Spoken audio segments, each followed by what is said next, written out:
first, but maybe most important or last thing you'll ever think about. So it's my pleasure to introduce Liz Liddell. Hopefully, if you're here, you already know Liz intimately. Not in that sense. That's tonight. So Liz is the senior campus organizer for the Secular Student Alliance. And as you can see, according to one blogger, she somehow helps hundreds of non-theist student groups without exploding. That's absolutely a difficult task to do. I know she's always threatening to explode at any given time, so don't poke her too hard. Liz has been involved actually even before she was the campus organizer. She was the editor of the Empirical, our newsletter, so you may know her from there. Also, I guess when not herding proverbial cats, she does have some real cats and a husband to take care of. She also plays Renaissance woodwinds of various sizes and scopes. I think ranging from what, bassoon to sham. What's a sham? Sham is like the thing they have when they fly into battle to scare the hell out of everyone. Fairly accurate. All right, so I guess with that, I'll give you Liz to talk about something very important: succession planning.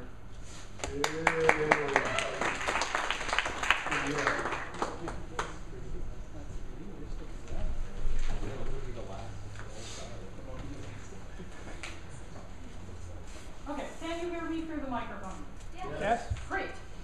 All right, as Joe mentioned, succession planning is one of the most important things you will do with your group. It's also probably the last thing you will do with your group.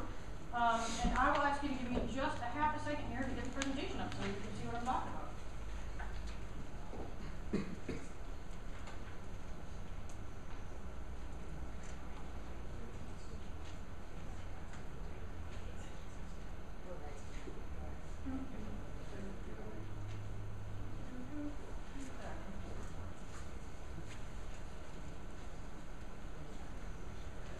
All right, so we're talking about succession planning. This title could also be titled, "You're going to graduate someday, right?"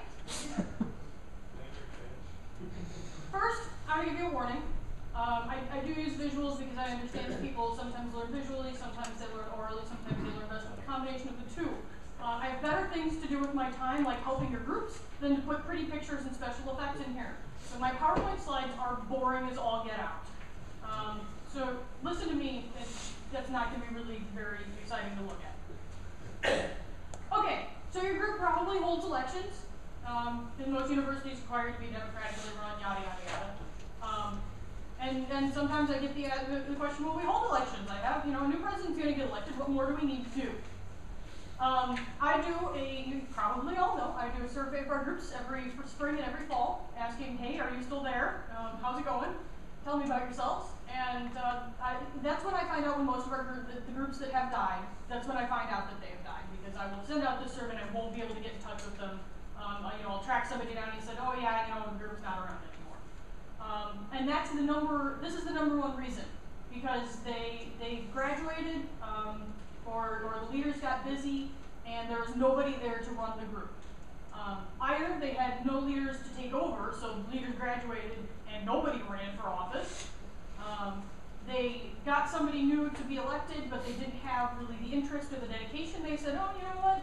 I kind of like my major more than this group, screw the group, whatever. New leaders lack training. I don't know. I don't know how to do this. I don't know where to go for help.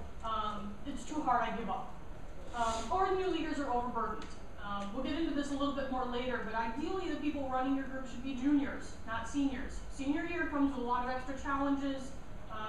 Anybody who's a senior or post-senior probably can identify with that a little bit. But there's a lot going on, and it's very easy for your education, which we support. We want you to get educated. Your school does come first, but it's very easy to get overburdened, and the group falls by the wayside and kind of fizzles out. The most dangerous transitions for a group are after the first and second generation of leaders. How many people either started the group or took over the group from the person who started it in this room? Yeah, you guys are in the danger zone. So if your group can survive the next 2 generations of leaders, you're probably set to go pretty much indefinitely. But you guys are the points at which this leadership transition is just amazingly important to the future success of your group. So we're not going to say, go be successful, figure it out on your own. We're going to help you. Now is the time to start. Doesn't matter where you are, when you're graduating, when you think you're going to graduate, even if you never think you're going to graduate. Now is the time to start. Planning ahead is part of the key to getting this process going. We'll walk you through the whole thing, so don't panic. But we're going to go through everything from examining your group and seeing what your needs are, to looking at who's available to fill those roles and finding ways to get the people into the positions to make your group successful in the long term. Planning ahead is the key to make that happen. There are things you can do now to make that transition easier when it happens. During the backup, we're going to talk about that a little bit more. You want to cross-train. You want to make sure that you have more than one person who can do any one task for your group. Say you have a weekly announcement email that goes out. If you have one guy, if Joe is the only guy in your group who knows how to send out that email list, worst case scenario, what happens if Joe has to drop out of school or gets hit by a deer truck? You don't have anybody to send your announcements. And the much more likely scenario is that Joe's going to have giant paper in one of his classes and he's going to have to, pull back for a while. You want to have Gary also able to handle your email announcement lists.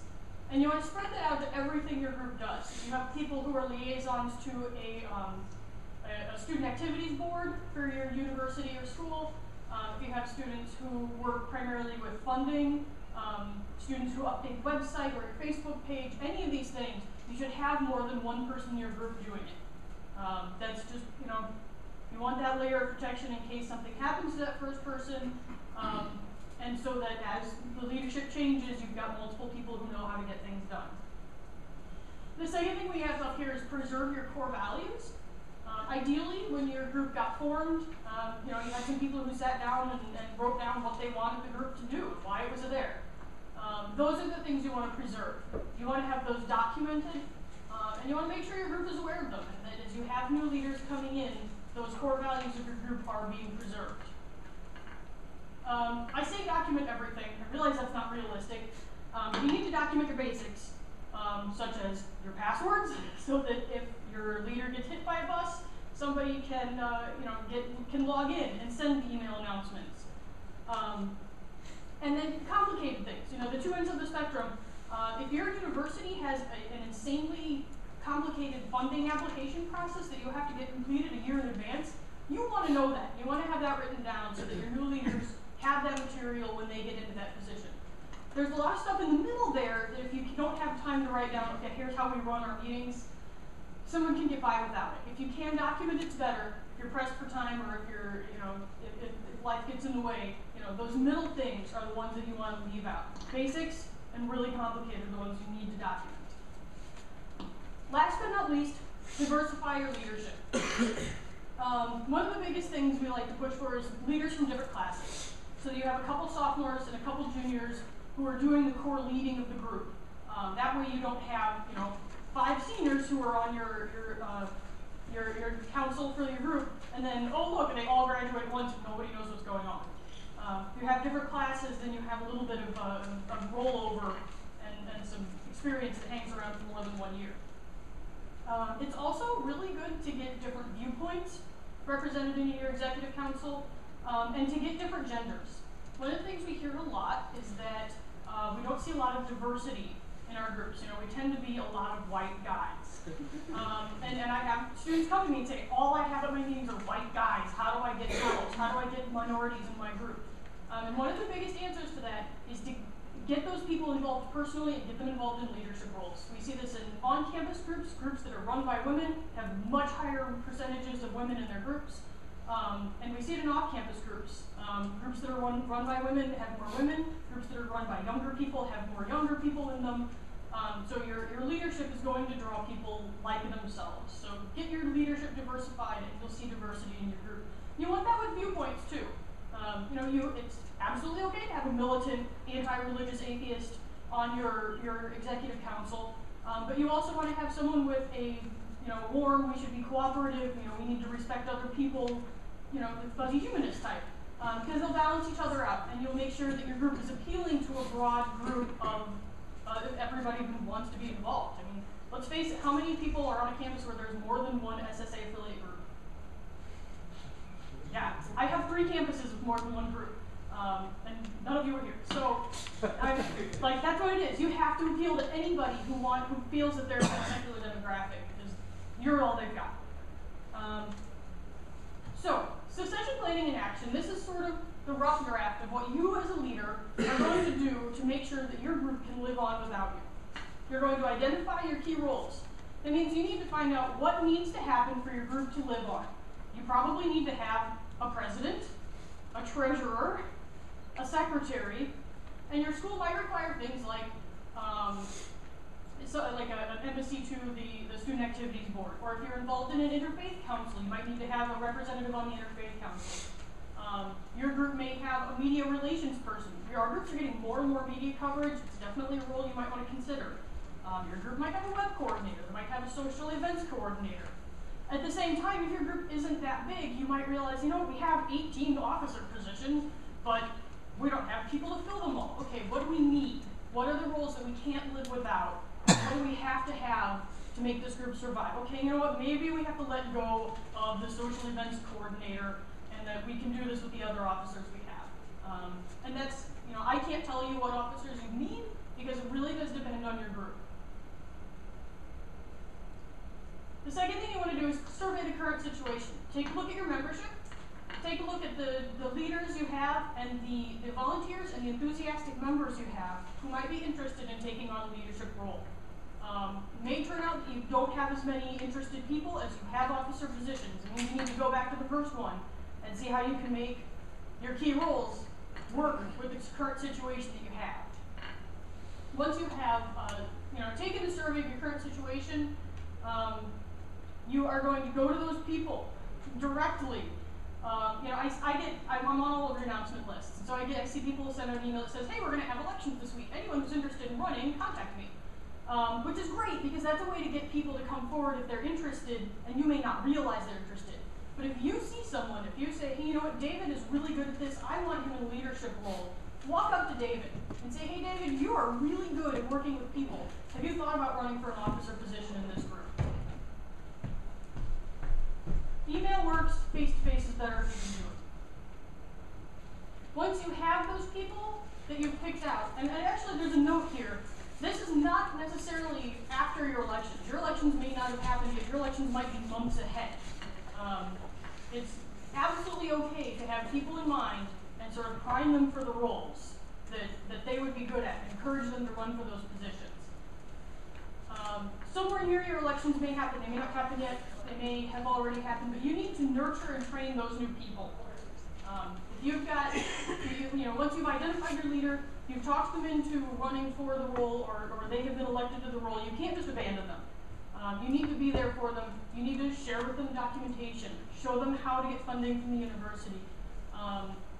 If your budget process runs a year in advance, a lot of schools do, they need to know that. You might need to help walk them through that first year of budgets. If your university has weird policies about flyers, you want to let them know that. You want to hold their hand through the first couple of events and meetings they set up so that they aren't just abandoned trying to figure it out for themselves. You want to be there to help them through that. Number 5 is one that I would love to see happen more often than it does. Once you have your new officers in their roles and they are running things, don't disappear.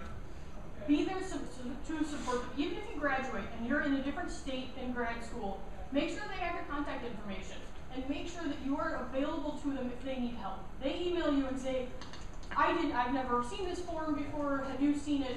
Who do I talk to? It's okay to say you don't know. If the university changes things, that happens. But if you have information, you have experience that you can help your group survive by sharing it.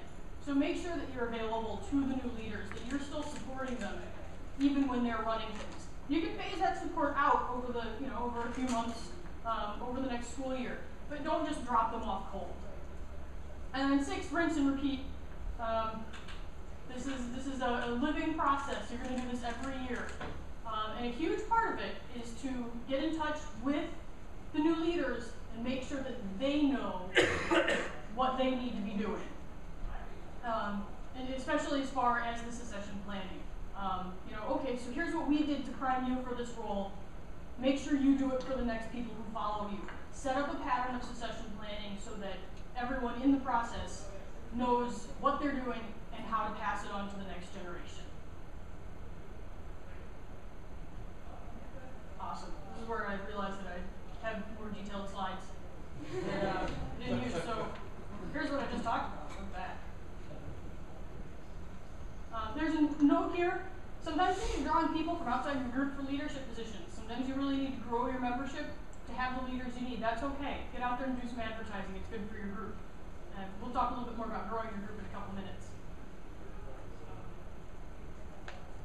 We'll talk a little bit more about nurturing and training.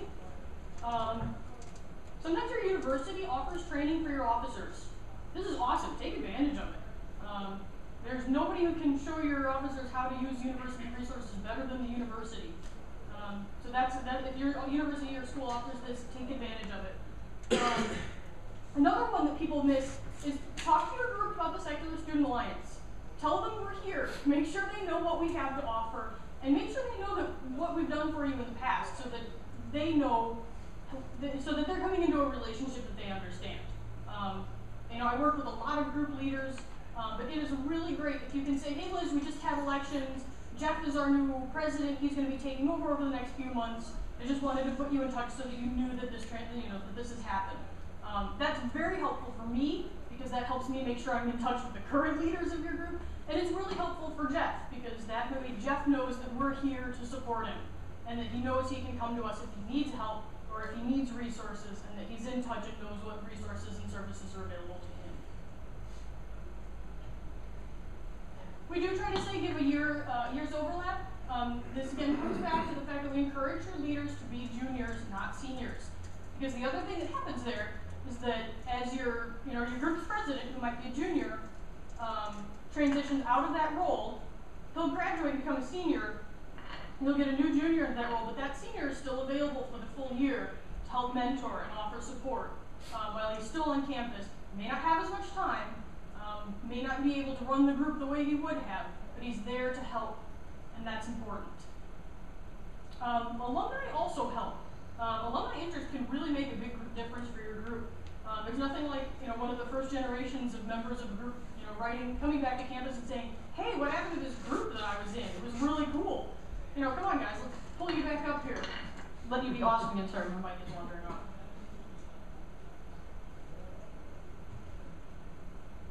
So repeat, do it again. SSA has a lot of resources on our website about succession planning. Absolutely share those, pull them down, send people links, send people to me if they have questions. And if you have questions, I'm right here. I'm very responsive with email. Most of you know this. You can also call me. I do have this thing called a telephone that I answer during business hours. I'm also on AIM. You'll have to talk to me to set that up. I'm on Skype, Liz Liddell in Columbus, Ohio. And if you can send a paper airplane from here to my office in Ohio, I will really happily respond to it. Do we have any questions? Yes? So this issue of having the seniors still around to act as mentors reminds me of an arrangement in some professional societies I belong to where there's a president-elect, a president, and a president emeritus, where these roles are formalized. Do you think formalizing things in that way would help in this context, or is that too inflexible for groups of this kind? I think it's a very good model to try and follow. If you have a big established group, then I think it's a very, very powerful system. It may be a little inflexible for some smaller groups, but that's a great model, and I would love to see all of our groups do that. Questions, comments, gripes, or complaints? All right. Well, it looks like we're right on time as far as my watch is concerned. So we've got a 10-minute break, and then we will be back in a couple minutes for fundraising. Thank you.